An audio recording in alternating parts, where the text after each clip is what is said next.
On the topic of the day today, which is not your favorite M&Ms, it is all about AI and account data, the use cases that ops cannot ignore. And we have a couple of expert panelists with us today. So I'm joined by David Nelson, the CEO of Traction Complete, Riley Smith, a lead systems architect over at Klaviyo, and Abby Gunning, who is a senior manager of go-to-market strategy and operations over at Medallia. And so, Dave, I'm actually going to turn it over to you to go ahead and get us rolling on kind of the topic, maybe introducing our panelists and kind of diving into things today. So why don't you take it from here, my friend? Sure. Sounds good. Thanks so much, Matt. And I'm impressed with your willpower, because if I had a bag of any M&Ms whatsoever at my desk, they'd be gone within, or at least by the end of the day. Yeah, I'm not going to share how long they've been at my desk or how empty the bag is. We'll leave that up to your imagination. Sounds good. Yeah, so we got a great webinar for you today, everyone. We have a conversation about how AI can help with your account data and ideally some use cases that you guys can all use to get started. And I think, Matt, we want to try and make this as interactive as possible. We already started with a bit of a ask about M&Ms. So we have a poll to start off to hear what you guys would like to find out from this. If you could enrich or fill missing gaps in your account data today, what would you be most interested in knowing about your data right now?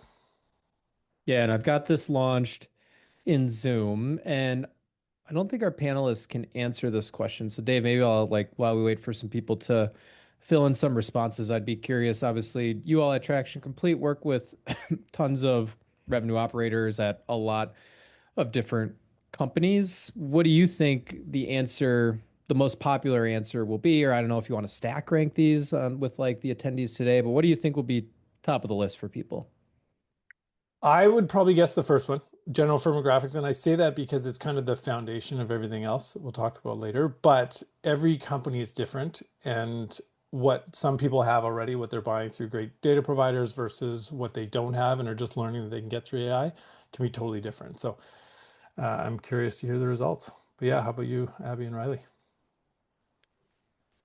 I think that for me personally, I would want to know, I think this is kind of an unexplored area for me at work. So the intent signals, we have some of that, but we have not used AI to fill in the gaps personally. But I think I kind of agree with you, David. I think it'll be the first one or maybe even the second, the customer profile fit score, because that can be really useful. What do you think, Abby? Yeah, Dave, I had a similar reaction in terms of really thinking about starting with the foundation with the firmographics, but then I think that lends itself to what a lot of people are really trying to get after, which is that ICP or that ideal customer profile or account score, because there's just so many different ways that you can use that information to inform decision making. All right, I'm gonna end the poll. I think you all will be surprised. So it's actually a pretty even split, with actually the firmographic being the on the low end, and the other ones, I mean, honestly, pretty even in terms of ICP. Tech stack actually took an early lead. I could see the results flowing in, and that one was the popular one. But ICP, tech stack, engagement history, and then parent child, all pretty even in terms of where people have gaps or want to fill those gaps. That's cool. That's great. Love hearing that. All right. Okay, so let's dive in here, Matt. And thank you for introducing us. And I would love to hear a little bit more. Abby and Riley, are you able to tell us a little bit more about yourselves and maybe even what Medallia and Klaviyo do? Sure. So I'll kick us off. So Medallia is an experience management SaaS provider. And so we help organizations capture and analyze feedback across all sorts of different digital and physical touch points, and then leverage AI to turn those insights into action and help support businesses with improving loyalty and reducing churn and obviously driving their operational growth. So I've been at Medallia for a little over a year, and I work very closely with our revenue operations and go-to-market strategy teams to implement and manage our technology solutions that support the needs of the business. And I can say that after a little over 20 years of managing CRM systems like Microsoft Dynamics and Salesforce, I've seen firsthand that what you get out of a system is only as good as what you put into it. And I believe that where we are right now with AI is really the most significant leap forward that we've seen in terms of being able to improve data hygiene. And I'm really looking forward to discussing some of the ways that we're leveraging AI to enrich our account data here at Medallia. Amazing. Yeah, likewise. Riley, how about yourself? So I'm Riley. I'm a lead system architect at Klaviyo. Klaviyo is a leading B2C customer data and marketing automation platform. So what we do is unify data from various touch points to deliver personalized data-driven campaigns. So firmly in the marketing tech space. I've been at Klaviyo for just under 4 years, and as a lead system architect, I'm architecting workflows, automation, et cetera, in partnership with sales ops, RevOps, every operations team you can think of. And yeah, I'm excited about all the ways that AI can make those workflows and automations better. Awesome. Nice.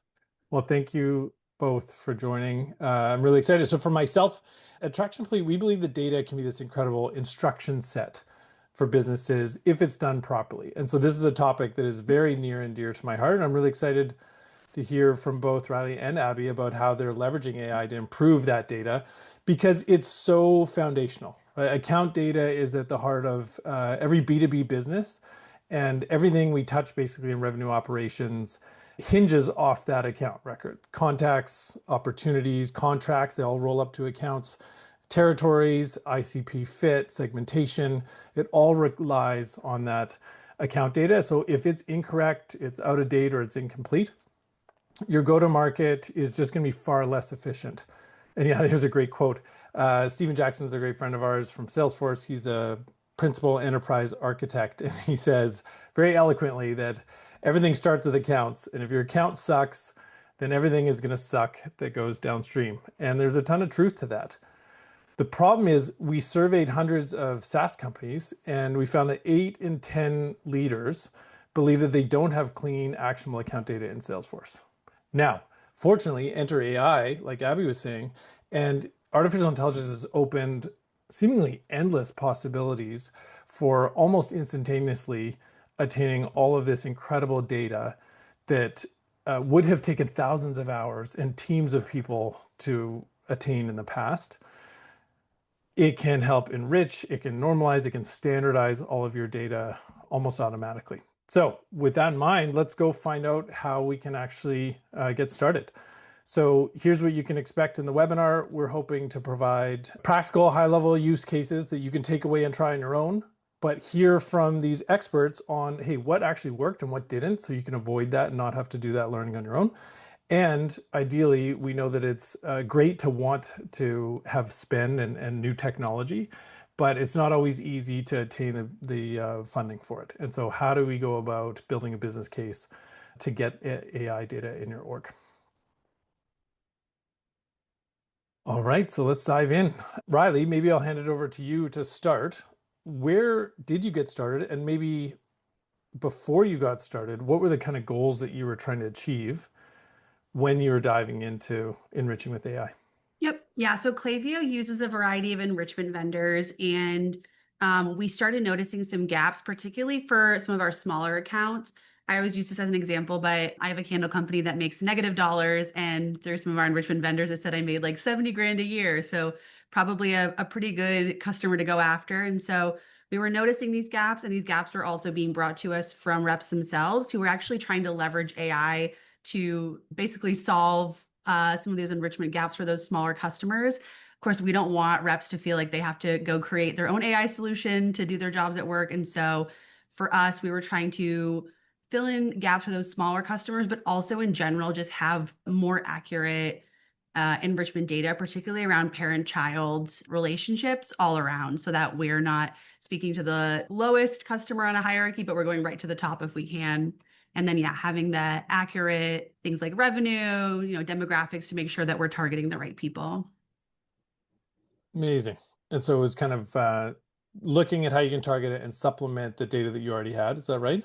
Yeah, exactly. And then I think this is a good example of what happens if you don't have AI, which is that someone at your company someone very smart will try to do it themselves. And so to make the playing field more even, we were like, it probably should come from a, operational systems point of view as opposed to just somebody with access.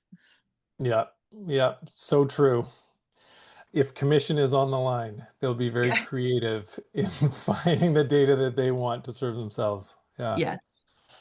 Okay, great. Thank you. Abby, how about yourself? How did you get started? What were you trying to kind of accomplish when you were diving into AI? Yeah, so very similar to Riley, we had a need to supplement what we were getting from our existing data providers and fill in some gaps and validate essentially basic firmographic information, but especially with the private and international companies where there just isn't as much publicly available information, especially when you're talking about trying to understand the size of an organization and their annual revenue. I was also just really interested in the multitude of use cases for AI in the go-to-market space. When Medallia rolled out Gemini Pro, I really wanted to learn more about how I could use it to simplify and automate some of the routine things that I'd been managing, like leveraging the firmographic data to enrich our newly created accounts in Salesforce. So a lot of it was wanting to learn more and explore different ways of using it. It's so true there, and I think we'll all still be discovering more use cases for years from now on what we can get because we're all so used to getting the data that we can attain through data providers today. And yet through AI and the web, there's just so much more that we can get. That's great. Okay, so there are definitely some standard use cases that I heard you guys mention, enrichment on both sides. One of you mentioned territories, one of you mentioned hierarchies, etc. Abby, maybe we can start with you on how you actually got started and what use case you dove into and how you started to attain that data. Yeah, sure. So as I mentioned, I really started with using AI as a mechanism to validate and enrich our basic firmographic data, similar to what Riley was saying, like being able to understand who's the parent company, the ultimate parent, what's the company's annual revenue, their headquarters location, et cetera. This is all information that we use at Medallia to segment and assign out accounts to territories based on size and geography and other factors. So accuracy is important and lays the foundation for our annual sales planning process. So I created a Gemini gem for account enrichment. And for those who maybe aren't familiar, a gem allows you to create a reusable prompt. So rather than typing out the same question over and over again.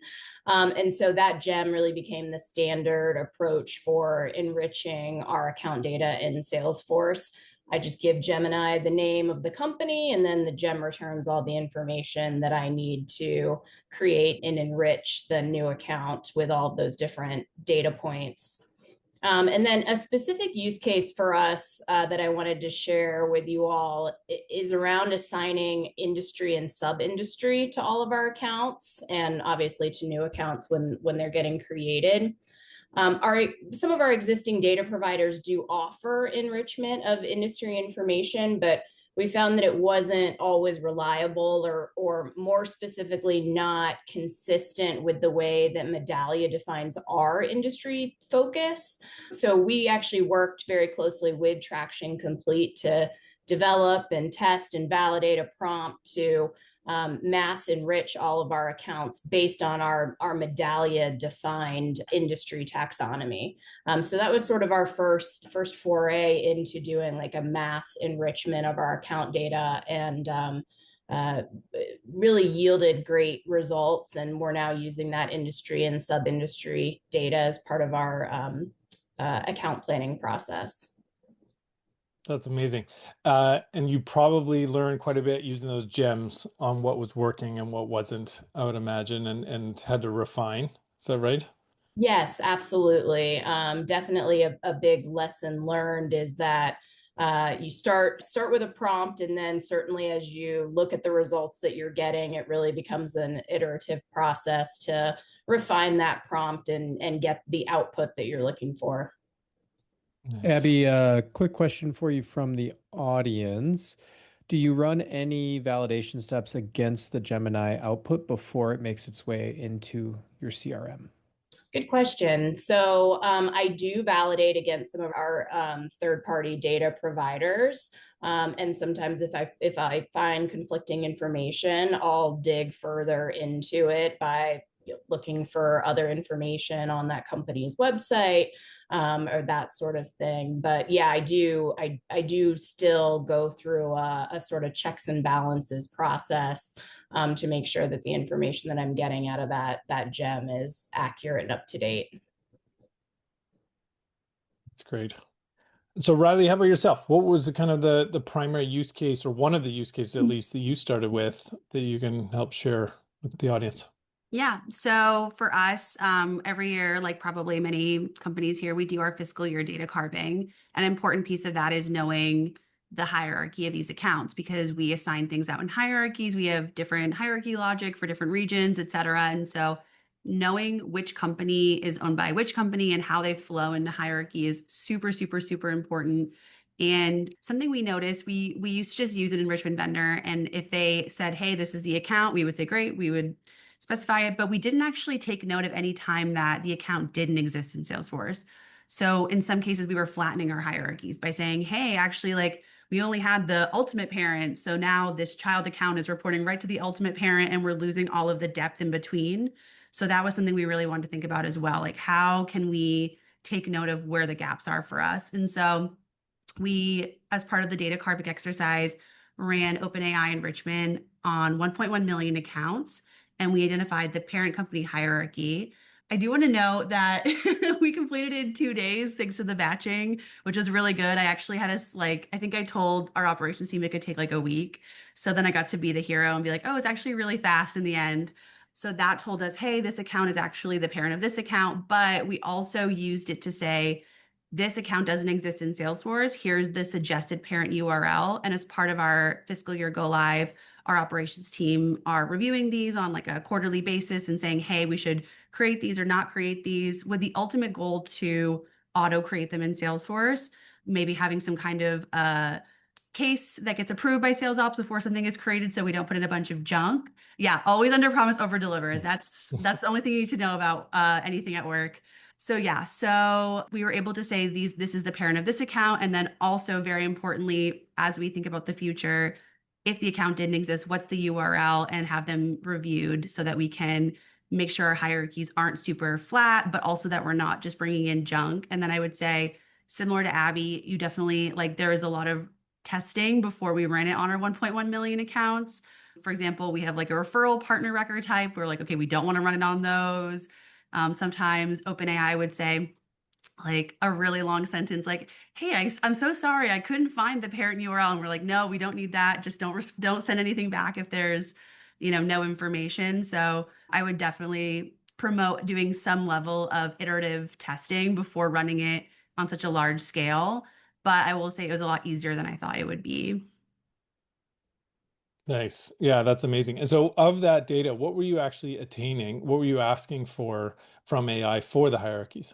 Yeah. So we were saying, what's the parent and what's the parent URL? And then even if the account doesn't exist in Salesforce, give us that parent URL. And then from there saying, do we want these accounts? Yes or no, internally, not through any automation. But in the future, I'd like it to be automated just for the sake of operations. But they wanted to, as this is their first year using AI in this way, they want to validate, which I think makes a lot of sense. Nice. There's a question from the audience. Were these hierarchies more in the commercial space, or did you happen to do this with tricky federal territories, U.S. Air Force, Navy, etc.? Yeah, I'm definitely more in the commercial space for Klaviyo, is that's who we primarily work with. So I haven't tried this in any federal territories before, but I'd be interested to see what comes out of it for sure. The Navy is doing some e-commerce on their merch. Maybe they'll be a Yeah. customer in the future. Yeah. The feedback has been really good, Andy. I think that now they're like, oh, I wish it was automated, which, it's like you can't have it both ways. So, but I guess that is a good sign for the future that it was definitely seen as more accurate than what we were doing before. And that is the primary basis for our data carving, which is really exciting. So I think that each year we're just gonna get more and more automated with it. Nice. Yeah, that's great. Yeah, thank you. So Abby, maybe I'll pass it back to yourself because I know you were looking for some more advanced firmographics as well beyond the kind of standard that you talked about in industry earlier. What was it that you were trying to attain and kind of how did you approach that? Yeah, sure. So, our revenue operations team wanted to obtain historical financial data to conduct analysis and really to better understand the growth trajectory of our existing accounts and prospects, and to understand if is a company growing, are they declining, are they remaining stable, and that really becoming a way to further inform our account segmentation and territory assignment strategy. So that became a bit of an exploratory project on its own to see what kind of annual revenue data I could reliably get from AI. And just as a side note, I mean, obviously there's third-party data providers out there that are really, really good at and are the gold standard for providing financial data. We were looking for a solution that we could manage in-house and that we could quickly get results from, obviously at low to minimum cost associated with that. And while we weren't looking to use the data in a really deep financial analysis sort of way, we just needed more directional accuracy to understand, what is their revenue going up, is it shrinking, et cetera. And so that's why we turned to using AI to kind of understand what we could get there. So where did I even start with this? Well, I asked Gemini what I should include in my prompt. So asking AI to, even help you to craft the prompt, I think is really a best practice and lesson learned. So asking Gemini, what should I include in my prompt to source 5 years of annual revenue information for a given company or list of companies. And obviously that kind of can take you down a little bit of a rabbit hole of everything having to do with financial reporting and restating numbers and that sort of thing. But again, we weren't looking for perfection or 100% accuracy, just more directional guidance. So what Gemini gave me and where I started was really just that jumping off point. And then I kept coming back to Gemini to ask it to help me refine my prompt when I was getting inconsistent or inaccurate results. So a couple of the key components that I focused on, one being the data sources and telling Gemini very explicitly which sources it could use and which sources it was prohibited from using. Of course, whenever possible, and for public companies, I wanted the information to come directly from the company's 10K or their annual report. I also had to account for some nuances, like companies having different fiscal years, right? So some companies are currently in their fiscal year 26 and have already reported fiscal year 25 results, while some have just started fiscal 26 and have not yet reported fiscal 25. So regardless of where a company was or currently is in the fiscal calendar, I needed to be able to obtain the most recently reported results along with the previous 4 years. So that took some finagling with Gemini to get that to as an output consistently. And then another key element was understanding that to accurately calculate the year over year growth or the compound annual growth rate over 3 years, 5 years, et cetera, we needed to use the revenue as it was reported in the local currency, because converting to, say, for example, US dollars adds a variable with the exchange rate that can skew a company's operational performance. So that ended up being a tweak that I made sort of midway through this process.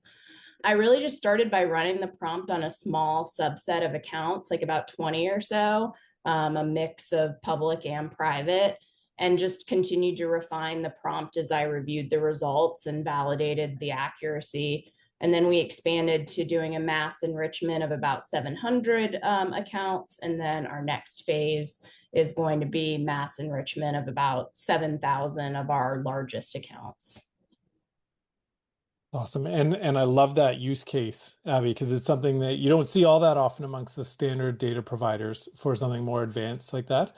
What was the format that you wanted to spit out? Was it a dollar amount that they've grown over the 5 years? Was it a year-over-year percentage? How did you guys want to look at that? Yeah, so we went back and forth on that, kind of wanting to understand, like, do you want us to do, Gemini to do the calculation for you as well, or do we just want the numbers? So we ended up aligning on, let's just source the raw revenue figures, and then we could use that data as an input to whatever calculations or analysis that we wanted to do, whether it was looking at 3-year growth, 5-year growth, et cetera. So just sourcing the raw data really gave us the flexibility that we needed to use it in a couple different ways. That's great. Yeah, I love it. And I mean, it's one thing I do regularly, not so much the annual revenue growth rate, but using employee growth rate on LinkedIn to see, hey, what state is this business in? Because usually you can tell a lot about it if you're trying to go and prospect into new accounts or make them one of your key target accounts. If they haven't been growing and they've been shrinking and laying off, they're probably in cost cutting mode. And so it's probably not enough. It depends on your business, of course. Maybe you sell into companies in cost cutting, but otherwise, those accounts that are growing and investing and have taken recent funding rounds are probably more likely to spend money. And so it can be a huge benefit to have that information so you can prioritize. This is what I found anyway. Exactly. Yeah, that's great. Thank you.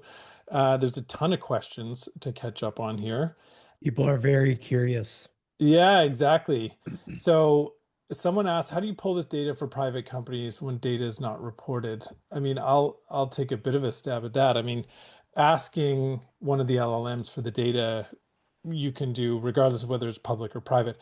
Where did they get that information? I think when you think about how the LLMs are trained, they're trained on all of the information that has ever been uploaded to the internet, and then a lot of information that hasn't been. And in the case of OpenAI, I'm not sure about the other LLMs, but I'm sure it's about the same. You'll see a lot of websites that are modeling data or that people have announced what their current revenue is. So for example, 1Password was a big announcement that they crossed 400 million in revenue. They're publicly announcing that even though they're a private company, not public. So different situations like that create these data points that then the LLM can go and scrape and find and access. Of course, varying degrees of accuracy, but when it's a private company, even the data providers are going on those varying degrees as well. That's what I'd say. Yeah, exactly. Yeah. Okay, well, Abby, thank you for taking us through that. There are a whole bunch of other kind of high value use cases that I know both of you are working on for kind of experimentation. What else are you guys looking at today? What else are you trying to do that you haven't maybe launched in production so far? And Abby, maybe I'll pass it to you to start. Okay, sure. So another use case that we've talked about and I've started to look into but haven't actually executed on yet is just, and I think that this is a pretty like foundational good use case even to start with, is how can you use AI to identify potential duplicate accounts? So say, for example, you have 10 different accounts with some kind of permutation of Deloitte in the name, different from different like regions or different countries across the world.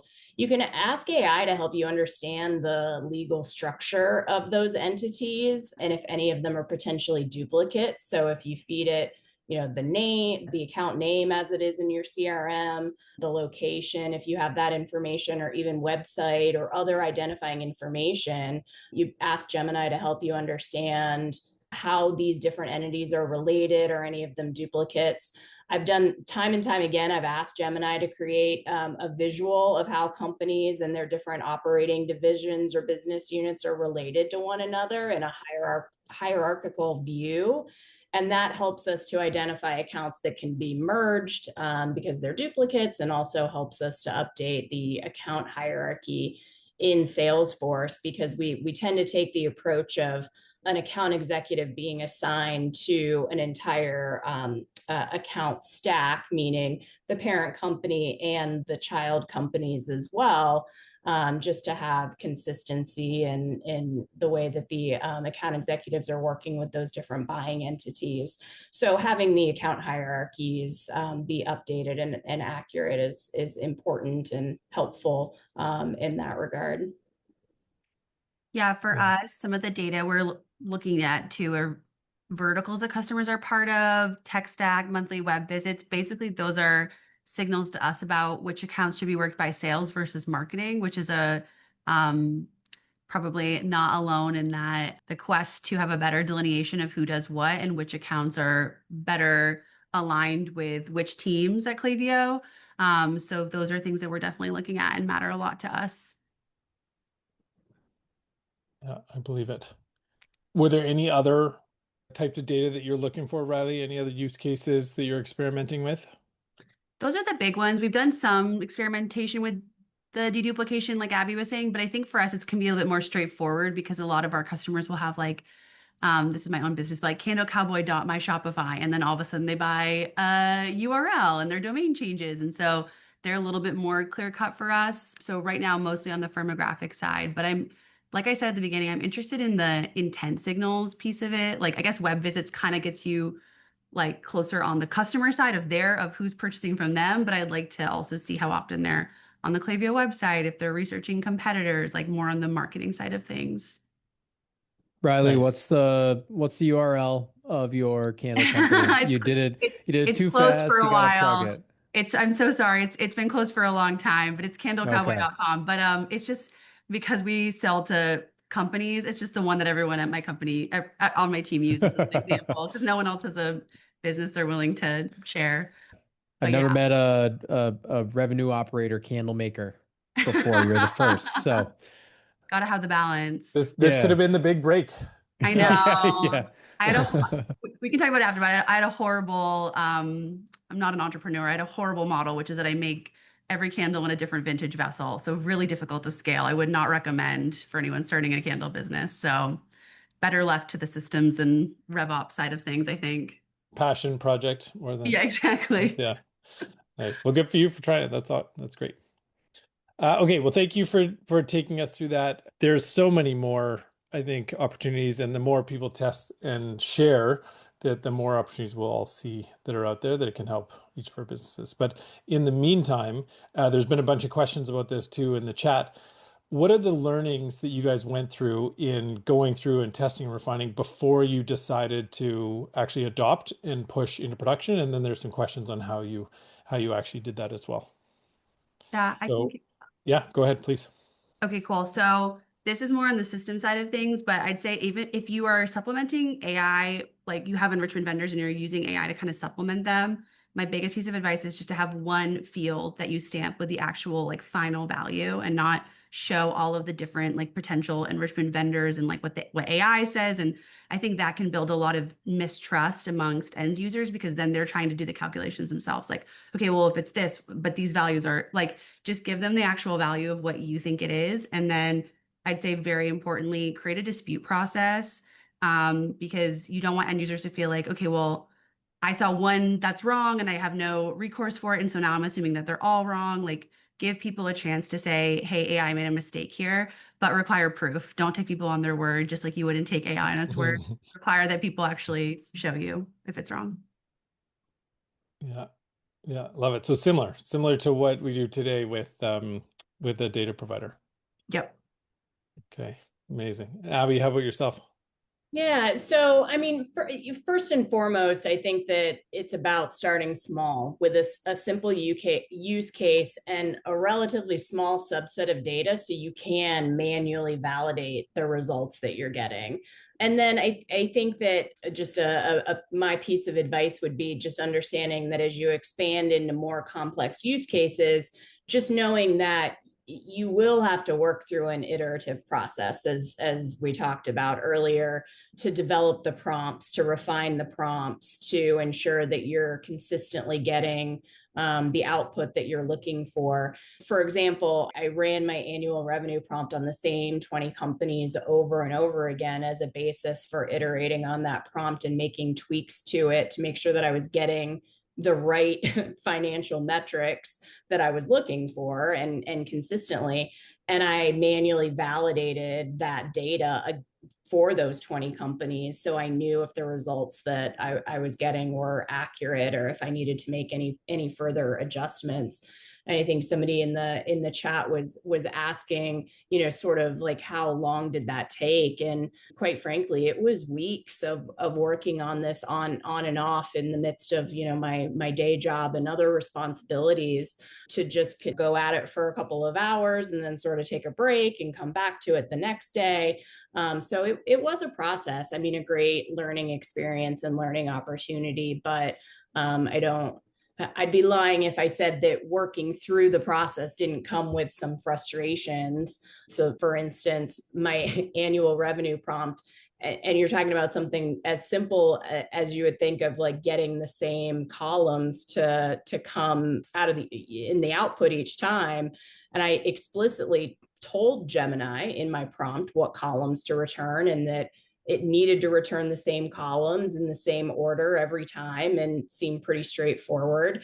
Sometimes the output would be missing a column or two, and I would get very frustrated with Gemini and ask it why it wasn't following my instructions. But by having that dialogue with Gemini, with the AI, I was learning how to craft a prompt and what I needed to put in there to get that consistent output. So patience was key. Taking breaks along the way was key. And I think I mentioned this before too, but accepting something slightly less than perfection, right? Because if we wanted the gold standard, verified, validated financial metrics, we would go to a Bloomberg or an S&P Global or something like that and subscribe to their data sets. But we were looking for something that was directionally accurate. And by working through this process and documenting it and sharing the different options that we considered and the validation work that was done, we largely got our RevOps leaders on board with using this information to help support some of our account scoring modeling that we've been doing. There were two other things that I wanted to share with you all in terms of adoption and buy-in, especially with those in your organization who may be more skeptical of using AI source data. One thing, having your output explicitly list the source of information and even include a link to the source has been key. So in the case of gathering the annual revenue data, seeing that the source for public companies was their 10K built confidence, along with making it really easy for me to go directly to their 10K and validate the results. And then the second thing being, in your prompt, ask for the output to include a confidence score and just a short narrative, 1 or 2 sentences as to why it was assigned that score. So this is and I just did something very simple of a rubric of a scale from, like 0 to 10, with 10 being, this came directly from the 10K and there were no calculations or restatements that had to be done. And it was very straightforward to pull that data. And I found that was really helpful, especially in the case of the annual revenue data, to be a gauge to know where I needed to dig in and verify results. So those are my 2 big pieces of advice for anybody who is looking to help build confidence with others in your organization and help kind of get them on board with using AI source data. That's great. I love it. I love that. You're asking it to list the sources and then giving confidence scores. I think we've all experienced it. Even with data providers, it's not perfectly accurate and some stuff is missing or there wasn't a match. Something I love about using AI is that you can have it formatted to your specific pick list value formats, etc. So when you're asking for addresses, you can say whether I want the full name or I want the 2-digit state code kind of thing, or territories that I want it formatted to these options that I have in my pick list versus whatever may come back from sources out there. So it can be flexible, but yes, it can also take a lot of kind of testing and refining. There's a whole bunch of questions in the chat. We'll try and answer some of them. Riley, thank you. I think you've already been responding, which is great. I appreciate that. Anything, Riley, you've done a better job going through this than I have on the fly. Any that we haven't addressed yet? Well, I just broke the rule that we said in the beginning, which is to make sure you're writing to everyone and not just hosts and panelists. So I'm responding now to Okay.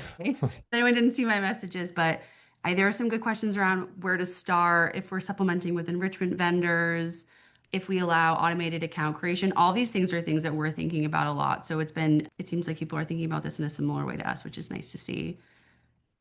Amazing. I'll just add on in terms of like the CRM account creation question. We were allowing reps to create accounts on their own, but that got us into a situation with a lot of duplicate accounts and not great data.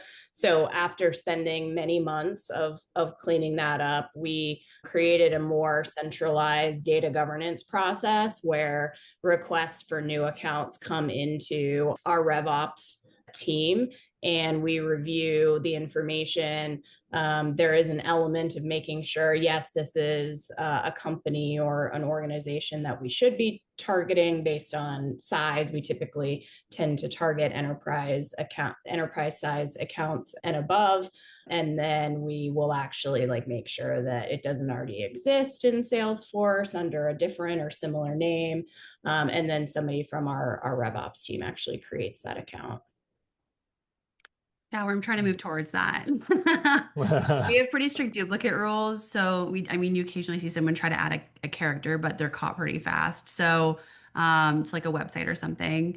But I think in the future, we'd like to kind of have more of a hybrid approach where we do allow reps to create accounts, but there's more oversight. And then I think I said this in the chat too, but there's some kind of like flags in place for things that look suspicious or like junk that then get reviewed by ops and can be rejected.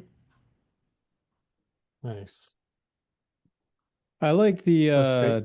I like the question that Moses had on here, and Abby, you kind of hit on one of these I'll say like a warning, like mistake made example, but he was asking about one AI use case that you would explicitly warn teams not to automate too early, or maybe just like a lesson learned. So, Riley, I don't know if you have anything along those lines, like any gotchas where, again, like in this example, Moses said, if leadership is pushing for something, or if you think, oh, this so obviously makes sense, it should be automated, like just any things that may not be like self-explanatory like that to warn people against or think twice about. I don't have anything specific, but I would say I think someone pointed this out earlier, which is that because AI is not deterministic, this is kind of take it with a grain of salt. But I'd say anything that you can't validate multiple times, like Abby was talking about with her testing on the same 20 accounts. Like if you're getting inconsistent results on a particular like field or whatever you're trying to acquire, then in our case, like the AI suggested parent URL is actually looking really great and it's matching what we'd expect, but we still were like, let's be cautious for a certain period of time. So I think in general, pushing people to have a like explore period of time where something is not 100% automated, but being reviewed and validated before automating it and just being like, it's happening, have that period of exploration. And this is more of a curious relationship as opposed to like AI is done and it's solving everything. Like there's human elements too. And so that's what I would suggest. Yeah, very well said, Riley. I think we want it to be the easy button, but maybe not. We're not quite there yet. So kind of a proceed with caution sort of thing. My advice or kind of my take on that question is don't jump too many steps ahead in the information that you're asking for AI to produce. I think that a good best practice is to start with sourcing like the foundational data that can then inform some of the analysis that you want to do. So instead of what are the accounts that I should target for like this omni-channel campaign, more of like understanding the firmographics about those companies, the tech stack of those companies. So anything where like you would go out to, say Google and do a Google search and then look through the results.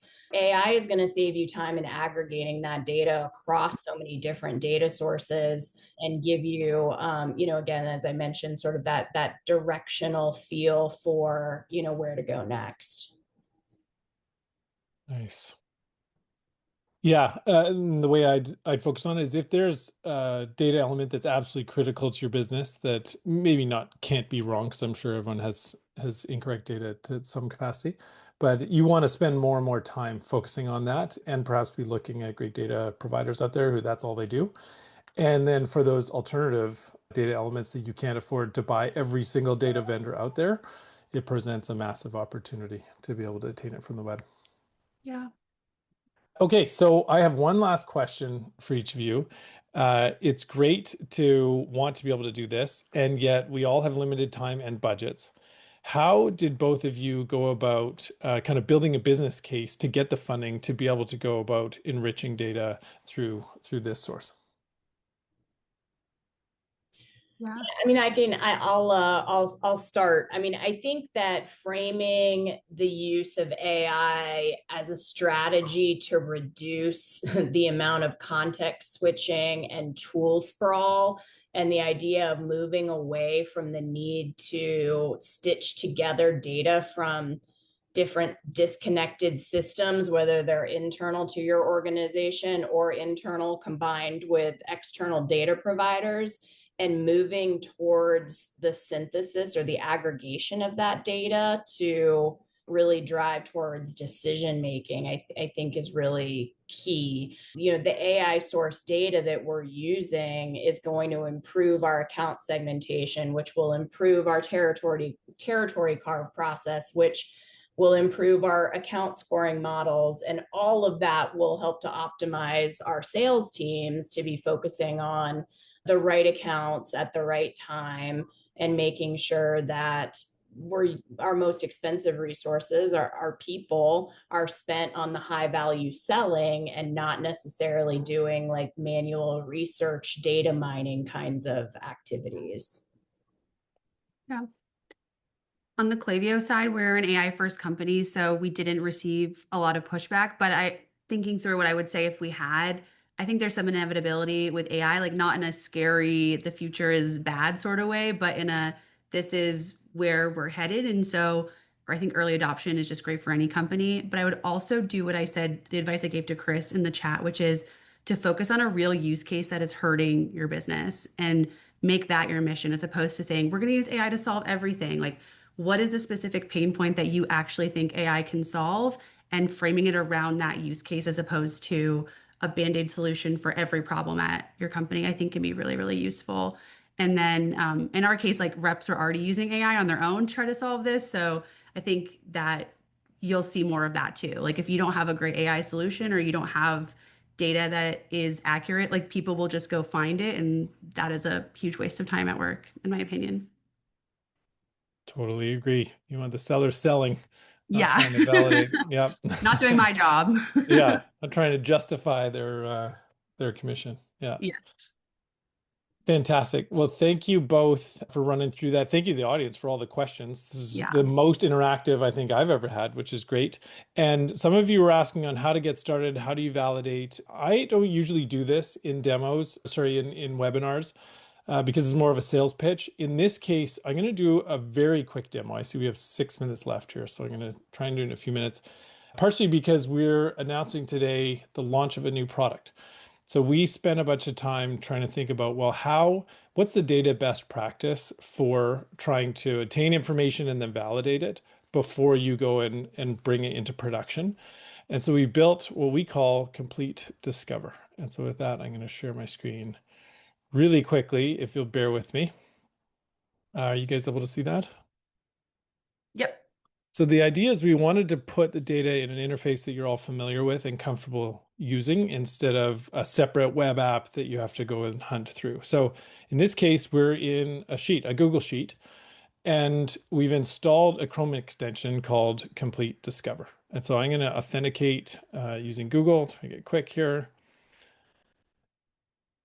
And once I'm in, it's saved a bunch of my information from the past, but you can see you can play with lots of different data providers: OpenAI, Anthropic, Perplexity, Google. And once you've done that, there's different, I'll choose OpenAI in this case, but there's the different models to choose from. And so someone was asking what are the best models to use. And my answer would be that they change all the time.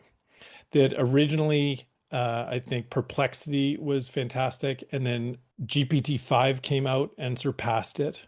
Now Gemini has come out and surpassed it again. So they're all leapfrogging one another. So I would say they're all really good. Be comfortable with whatever you have. but also feel free to test and explore. So once you've picked that, the idea is, hey, what is the data that you want to obtain? We've put in 50 accounts here so that we have just a sample set to test with, and we're going to put in some information that we want to find out. So I'm going to do things like account website, and let's say the company's street address and company's city address or city location. And then you can see I've filled in a bunch already for the sake of time. On the right, I've put in a prompt, and this is by no means a full prompt. As Abby said, I think these can be pages long as you refine over time.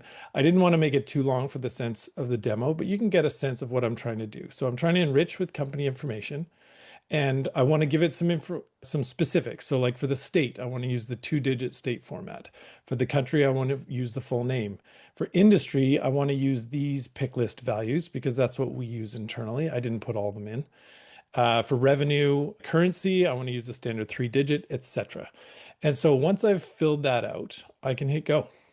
And what it's going to do is start processing. It's going to send tokens out to the LLMs, fetch the information using the prompt, and start to fill it in. Now we highlight it in green so you can see what's been filled in so that when you want to do subsequent passes, you can see what's been updated, and you'll start to see it be flushed out. So you can see that it's filling in the website, addresses. Like Abby and Riley said, you want to find like the source of who is explaining to you what the results were, sources for the industry, annual revenues, etc. And you can see that there are some gaps, and I've asked it at the bottom to say, if you don't find an answer, don't make it up. And so there are certain areas that it didn't find an address, or things like in Germany, they don't have a state, or in the United Kingdom, etc. And so it's left it blank. And as we get down to the bottom here, you can see I've put in some that have things like what Abby and Riley were talking about for parent account linkages, so we can find out who the parent is, the global ultimate parent, the domain of those, so you can start to link hierarchies as well. So this is a very quick example of how you can run it, get a sense of the responses, and then you can go validate that before you decide to put it into production. And you can then go ask for more information. So I can add columns and click go again, and it'll only fill in those that you haven't filled in already. It gives you a sense of how long it took, how many tokens were consumed, that sort of thing. And then, of course, you can do it with other models and other LLMs to validate the same data and confirm. So that's your first step to be able to explore and test and discover before you then decide to put it in production. And I can't remember who was asking, but someone was asking, how do you then actually integrate it into Salesforce? And for that, we use Complete AI, which is another way to basically ingest the same prompt using the same model and the same LLM, but do it en masse across all of your records. Like you heard Riley say, she did 1.1 million records. So it's batched it up and doing it asynchronously. So it's not going to take down the rest of your jobs in Salesforce, and it'll crunch away at it over time. So I have 1 minute left. I'm going to stop sharing and bring up, Rebecca, if you don't mind bringing up the thank you slide. Yeah, and big congrats on the product launch today. That looks pretty incredible. I love the simplicity, because I appreciate how incredibly complex it is behind the scenes to be able to do something that can come across as that simple but super valuable. So I love seeing that, Dave. Yeah, thank you. Appreciate it. It's exciting. It's a new launch. We can't wait to get lots of people's feedback, and there'll be lots of iterations and improvements over time as we all learn more. Yeah. And big shout out to Riley and Abby too for joining and dropping some knowledge on the crew today. This was awesome. Way more questions that we got than we were able to have time to answer for. But thank you both for joining as panelists. And then for all the attendees that are out there, thank you as well. But that's all I got for you. So I'll let y'all run, and I'll see you all at the next one. So take it easy, everybody. Thanks so much, everyone. Thanks, everyone.